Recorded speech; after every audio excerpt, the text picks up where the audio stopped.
Hello and welcome to another one of our videos. Today we're going to be showing you how you can easily cut Rockwool. That stuff that it's an alternative to fiberglass, and this particular version offers great sound insulation. So this is the Rockwool we bought. Rockwool, I think is all Rockwool I should say. This is acoustic stuff. Comes in slabs. This is 100mm thick.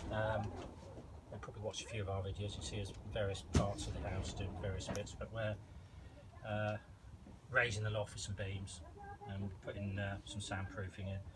I've got to put some bits down it, and I found the easiest way to cut it is with this little fine tooth saw. It's BAHCO prize cut. Backhoe price cut, you can get from Screwfix. I think they're about a tenner. And literally, you see how easy this is to cut. Just lie it down. And the good thing is there's no sort of real dust or anything.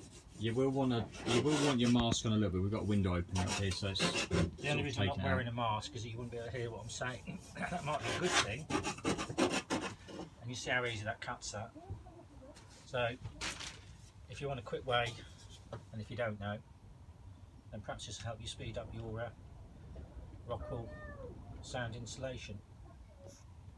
We just thought we'd make this video just in case anybody's stuck and wants an easy way to cut it. So thanks for watching. I'm having a bit of a rest. So.